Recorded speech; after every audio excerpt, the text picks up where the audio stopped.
नमो नमः। सभी का स्वागत है टीचमेंट ऐप पे और हमारे YouTube चैनल संस्कृत दीक्षा पर। मैं सुनील शर्मा आज आपके लिए लेकर आया हूं साम संहिता। जैसा कि हमारा वैदिक साहित्य की सीरीज चल रही है, आप सबको पता है। अगर आपने नहीं देखे हैं तो पीछे के टॉपिक देखें, कर्मशः देखें, तब चीजें समझ में आएगी आपको, है ना। तो वैदिक साहित्य है हमारा टॉपिक, है वैदिक साहित्य चल रहा है। वैदिक साहित्य में हमने ऋग संहिता पढ़ ली, यजु संहिता पढ़ ली। आज हमारा टॉपिक है साम संहिता अर्थात सामवेद, भाग पंचम है। ठीक है, तो साम संहिता सामवेद के बारे में आज हम अध्ययन करेंगे और मुख्य एग्जाम पॉइंट ऑफ व्यू से, है ना, एक भी चीज सामवेद से बाहर नहीं होगी। शुरू करते हैं। देखिए, सबसे पहले हम देखते हैं जो साम है अर्थात सामन जो है, इसका अर्थ क्या है। तो भाई जिसमें गीति युक्त मंत्र हो, क्या हो, गीति युक्त मंत्र है, उसको क्या कहते हैं, साम कहते हैं अर्थात सामन कहते हैं। जिसमें क्या है, गीति युक्त मंत्र है, वो क्या है, सामन है। क्लियर है भाई।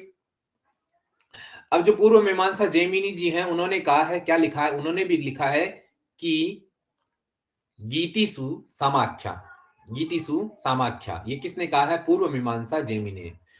किस सामवेद में क्या है, गीति युक्त मंत्र हैं। ठीक है, यानी यहां पर देखिए लिखा है कि ऋग्वेद के मंत्र जब विशिष्ट गान से गाए जाते हैं तब उनको साम अर्थात सामन कहते हैं। ऋग्वेद के मंत्र जब किसी विशिष्ट गान से गाए जाते हैं तो उसको हम क्या कहते हैं, साम अथवा सामन कहते हैं। अरे भाई, यज्ञ में जो उद्गाता है वो देवों की स्तुति में स्वर सहित मंत्र गान करता है, यानी कि इस प्रकार उद्गात्र कर्म के लिए आवश्यक मंत्रों का संग्रह ही क्या है, सामवेद है ना। अब यहां देखिए कुछ सामवेद की क्या दी गई है, व्याख्याएं दी गई हैं, हम उनको देखते हैं। तो आपको ध्यान रखना है, सामवेद के बारे में लिखा है, क्या लिखा है, स्मयति नासयति विघ्नम इति सामन, स्मयति नासयति विघ्नम इति सामन। अरे भाई, जो विघ्नों का नाश करता है वह साम है, जो क्या करता है, विघ्नों का नाश करता है, वह साम है ना। स्मयति नासयति विघ्नम इति सामन। आगे देखिए, यहां पर लिखा है शमयति संतोषयति देवान अनेन इति सामन, समयति संतोषयति देवान अनेन इति सामन। भैया, जिनके द्वारा देवों को संतुष्ट कर दिया जाए, जिनके द्वारा देवों को क्या कर दिया जाए, संतुष्ट कर दिया जाए, वह क्या है, वह साम है।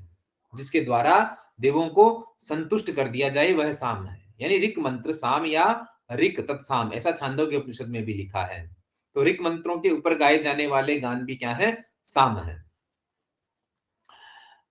आगे देखिए, वृहद देवता में यहां लिखा है कि सामानियो वेति सवेद तत्वम, क्या लिखा है, सामानियो वेति सवेद तत्वम, अर्थात जो साम को जानता है वही वेद के रहस्य को भी जानता है।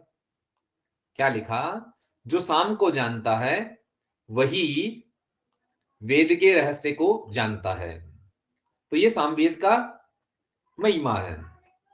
तो समयति संतोषयति देवान अनेन इति सामन, जिनके द्वारा देवों को संतुष्ट कर दिया जाए वह साम है। बृहद देवता में लिखा है कि सामान्यो वेति स वेद तत्वम, अर्थात जो साम को जानता है वही वेद के रहस्य को जानता है।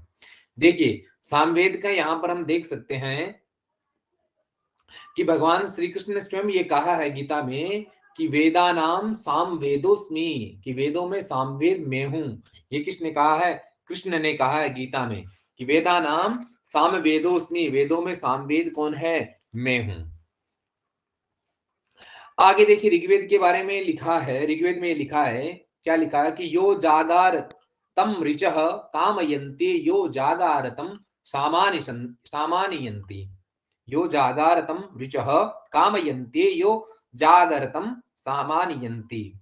अरे, जो निरंतर क्या है, जागृत है, उसी को ऋक और साम प्राप्त होते हैं। किसको प्राप्त होते हैं, जो निरंतर जागृत हैं, उन्हीं को ऋक और साम प्राप्त होते हैं। यानी किंतु जो, यानी कि जो असावधान है वह इसमें कदापि भी प्रवीण नहीं हो सकता। तो यो जागारतम ऋचः कामयन्ते यो जागारतम सामान्यन्ति, अर्थात जो निरंतर जागृत है उसी को ऋक और साम प्राप्त होते हैं। आगे देखिए बहुत इंपॉर्टेंट है, तो आपको यहाँ पर याद रखना है, बहुत इंपॉर्टेंट है परीक्षा की दृष्टि से भी। तो ये सब देखिए मैंने कहा कि ये सब मैंने ट्रिक्स के माध्यम से बता रखे हैं, है ना? ऋत्विक ट्रिक के माध्यम से बता रखे हैं, उपवेद ट्रिक के माध्यम से बता रखे हैं। तो देवता, है ना? ये सारे मैंने ट्रिक के माध्यम से बता रखे हैं, आप पीछे के पार्ट देखें तब आपको पता लगेगा, है ना? तो सामवेद का ऋत्विक कौन है? सामवेद का ऋत्विक है भैया उद्गाता। उद्गाता क्या है? साम का ऋत्विक है। सामवेद का ऋत्विक कौन है? उद्गाता। अब ये जो सामवेद है, इस सामवेद का उपवेद कौन सा है? कौन सा उपवेद है इसका? तो इसका उपवेद है भैया गांधर्व वेद। कौन सा उपवेद है? गांधर्व वेद सामवेद का उपवेद कहा गया है। सामवेद का उपवेद गांधर्व वेद। अब ये जो सामवेद है, इस सामवेद का अपर नाम क्या है, यानी और किस नाम से इसको पुकारते हैं, या और क्या नाम है इसका सामवेद का? तो सामवेद का अपर नाम भैया क्या है? औद औदगात्र वेद। ये सामवेद का अपर नाम है। औदगात्र वेद सामवेद का क्या है? अपर नाम है। तो ये आपको ध्यान में रखना है। उसके बाद सामवेद की उत्पत्ति। तो सामवेद की उत्पत्ति के लिए आपको ध्यान रखना है क्या? सूर्य। सामवेद की उत्पत्ति है सूर्य से, ठीक है? और सामवेद का लोक कौन सा है? तो सामवेद का लोक है भाई द्युलोक। द्युलोक जो है वो सामवेद का लोक है। यहां प्रश्न पूछा जाता है कि सामवेद के मुख्य आचार्य कौन है? तो सामवेद के मुख्य आचार्य हैं भैया जैमिनी। यदि आपने क्लासेस पीछे पीछे की नहीं देखी है तो देखें, मुख्य आचार्य मैंने भी ट्रिक के माध्यम से बता रखे हैं, कहीं भी रटने वाली जरूरत नहीं है आपको। सामवेद का मुख्य आचार्य कौन है? जैमिनी। जैमिनी सामवेद के मुख्य आचार्य हैं। यहाँ लिखा है कि सामवेद जो है वो मुख्य रूप से किसका वेद है? वो उपासना का वेद है। सामवेद मुख्य रूप से उपासना का वेद है। और सामवेद जो है वो सामवेद है वो सौर ऊर्जा का प्रतीक है। कौन सी ऊर्जा का प्रतीक है? सौर ऊर्जा का प्रतीक है। कौन? सामवेद। तो सामवेद का ऋत्विक भैया उद्गाता। उपवेद हो जाएगा सामवेद का गांधर्व वेद। सामवेद का अपर नाम हो जाएगा उद्गात्र वेद। और सामवेद की उत्पत्ति हो जाएगी सूर्य से। और सामवेद का लोक द्युलोक, है ना? सामवेद के मुख्याचार्य, तो मुख्याचार्य जैमिनी। सामवेद मुख्य रूप से किसका वेद है? तो ध्यान रखना आपको, उपासना का वेद है। और सामवेद किसका प्रतीक है? तो सामवेद जो है वो सौर ऊर्जा का प्रतीक है। क्लियर है भाई? आगे बढ़ते हैं। अब यहां देखिए सामवेद की शाखाएं कौन कौन सी है, इंपॉर्टेंट है ना? सामवेद की शाखाओं के बारे में हम अध्ययन करेंगे, तो आपको ध्यान रखना है सामवेद की शाखाओं के बारे में। तो देखिए यहां देखिए पतंजलि जो महाभाष्यकार हैं, जिन्होंने महाभाष्य लिखा है ना? जिसमें 84 आहनिक हैं। उस पतंजलि महाभाष्य के अनुसार 1000 शाखा, कितनी भाई? 1000 शाखा पतंजलि महाभाष्य के अनुसार सामवेद की है। यानी वहां पर ये दिया हुआ है कि सहस्रवर्त्मा सामवेद। तो सामवेद की कितनी शाखाएं हैं पतंजलि महाभाष्य के अनुसार? तो पतंजलि महाभाष्य के अनुसार सामवेद की कितनी शाखा है? 1000 शाखा सामवेद की कही गई है। तो ये आपको ध्यान रखना है, सामवेद की पतंजलि महाभाष्य के अनुसार 1000 शाखा। उसके बाद कूर्म पुराण और सौनक की जो पुस्तक है जिसका नाम है चरण व्यूह। चरण व्यूह सौनक की पुस्तक है। और कूर्म पुराण के अनुसार सामवेद की कितनी शाखा है? 1000। 1000 शाखा है।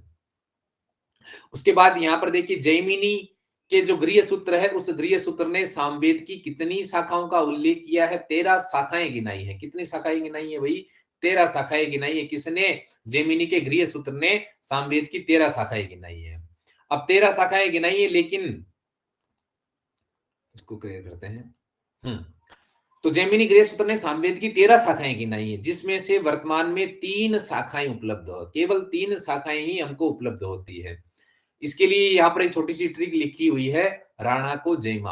राणा को जयमा ये ट्रिक लिखी हुई है, तो ये सामवेद की शाखा के लिए आपको याद रखना है ना? क्या है? राणा को जयमा। तो सामवेद की वर्तमान में 3 शाखाएं कौन कौन सी उपलब्ध होती है? तो रा से आपको करना है, राणा से आपको करना है राणायनीय, ठीक है? को से आपको करना है कौथुम, जेमा से जैमिनीय शाखा। ये 3 शाखा सामवेद की वर्तमान में हमें उपलब्ध होती है। राणायनीय, कौथुमीय, जैमिनीय शाखा ये वर्तमान में सामवेद की उपलब्ध शाखा कही गई है। इसके लिए ट्रिक याद रखना, राणा को जैमा। ठीक है भाई, आगे बढ़ते हैं।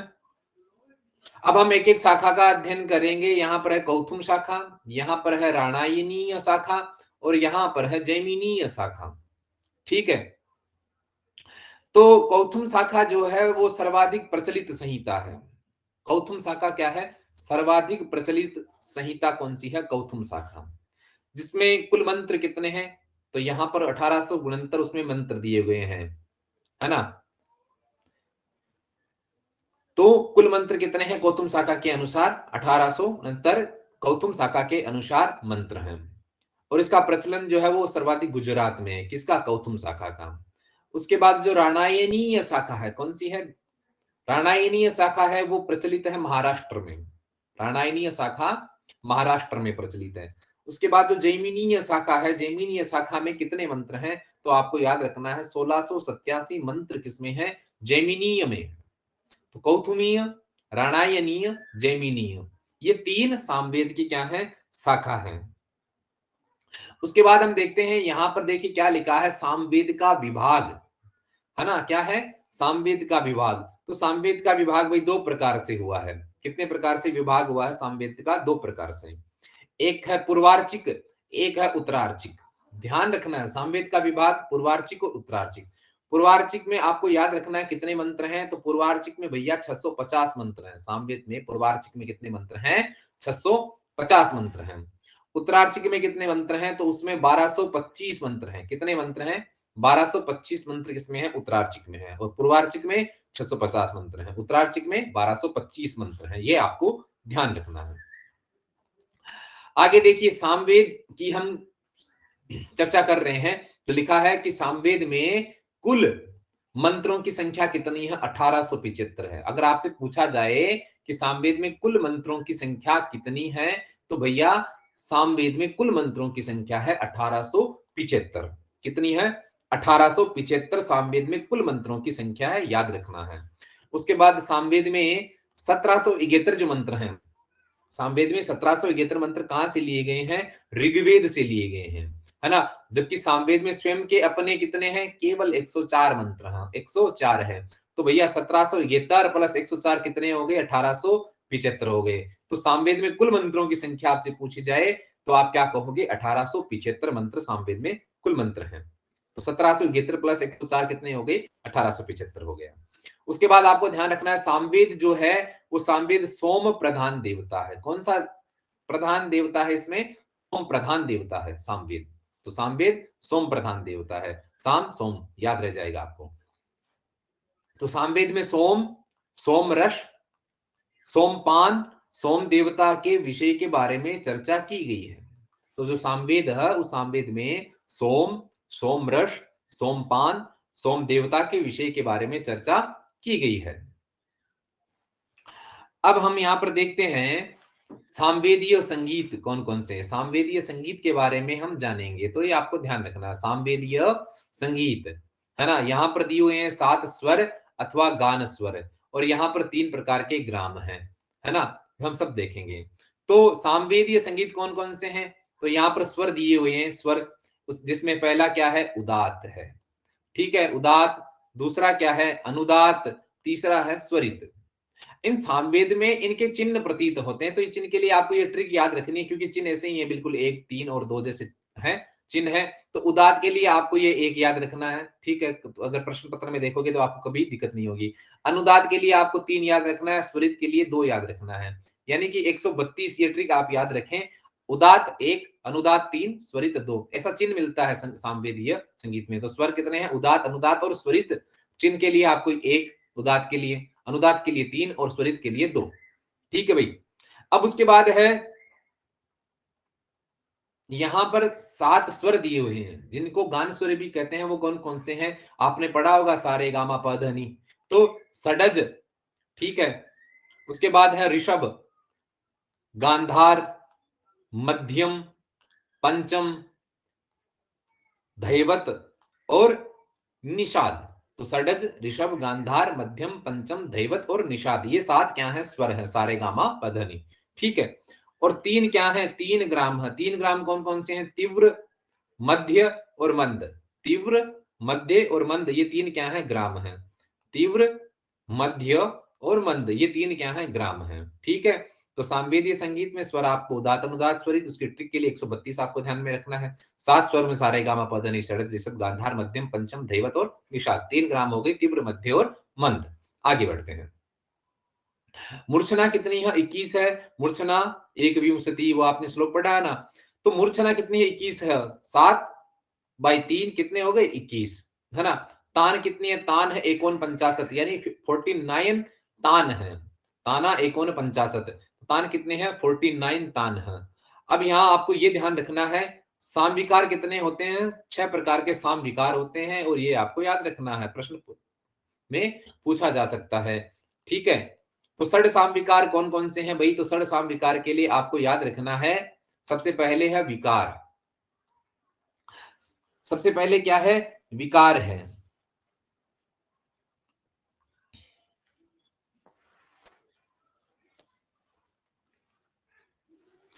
तो विकार यानी शब्द का जो उच्चारण है, शब्द के उच्चारण में परिवर्तन होता है, शब्द के उच्चारण में परिवर्तन है, उसको क्या कहते हैं? विकार। जैसे अग्नि है, इसको क्या लिख दिया? अग्नई। तो ये क्या है? ये विकार हुआ। तो एक विकार कौन सा है? तो ये शब्द के उच्चारण में परिवर्तन हुआ, वो क्या है? विकार है। ये षड साम विकार है, विकार, विश्लेषण, विकर्षण, विराम, अभ्यास और स्तोभ। तो विकार क्या है? अर्थात परिवर्तन, शब्द के उच्चारण में परिवर्तन हो रहा है। उसके बाद है विश्लेषण। तो भाई विश्लेषण क्या है ना। तो यहां पर लिखा हुआ है कि एक पद को पृथक पृथक करके बोलना। ये आप नहीं याद रखोगे तो भी कोई दिक्कत नहीं है इधर वाली, लेकिन ये आपको ध्यान रखना है कि षड साम विकार कौन कौन से हैं। तो विश्लेषण क्या है? विश्लेषण है एक पद को अलग अलग करके, पृथक पृथक करके बोलना। क्या है? ये विश्लेषण है। जैसे मान लो वती तय है, इसको वही तोयाई ऐसे बोलना, है ना। उसके बाद है विकर्षण। विकर्षण किसको कहते हैं? विकर्षण भैया कहते हैं प्लुत उच्चारण। जैसे आया ही, आया ही, है ना। ये क्या है? ये विकर्षण है, प्लुत उच्चारण, इसको कहते हैं विकर्षण। विराम क्या है? विराम भाई पदों के मध्य अत्यल्प रुकना। समझ रहे हो बात को? यानी भैया सुविधा, या यूं कहते हैं कि लय उत्पन्न करने के लिए पदों के मध्य अत्यल्प रुकना क्या है? विराम है। उसके बाद है अभ्यास। अभ्यास यानी पद को पुनः पुनः, पद को पुनः पुनः उच्चारण, पद को पुनः पुनः उच्चारण, है ना। तोयाई, तोयाई इत्यादि पुनः पुनः उच्चारण क्या है? ये अभ्यास है। स्तोभ क्या है? स्तोभ कहते हैं जोड़ने को, यानी गायन में लय बनाने के लिए कुछ निरर्थक वर्णों या शब्दों को जोड़ना हो, उसको क्या है? वो क्या है? वो स्तोभ है। तो ये आपको ध्यान में रखना है कि षड साम विकार कहे गए हैं। 6 साम विकार कौन कौन से हैं? तो ये आपको याद रखना है भैया, विकार, विश्लेषण, विकर्षण, विराम, अभ्यास और स्तोभ। ये 6 क्या हैं? ये 6 षड साम विकार कहे गए हैं। ठीक है भाई। तो हमारी क्लास जो है वो सामवेद संहिता आपकी यहीं समाप्त होती है। सामवेद समाप्त होता है आपका, और सामवेद संहिता यहाँ पर क्लियर होती है। सामवेद से जो मैटर बनता था वो आपके सामने है, कहीं भी कोई दिक्कत वाली बात नहीं होगी। और आप टीचमेंट ऐप से मुझसे जुड़ सकते हैं। प्ले स्टोर से टीचमेंट आप डाउनलोड कीजिए, और डिस्क्रिप्शन में मैं लिंक दे दूंगा वैसे, और क्लास आईडी मेरी दी हुई है 25590483 डिस्क्रिप्शन में मिल जाएगी आपको। तो आप टीचमेंट ऐप पे जुड़े। धन्यवाद।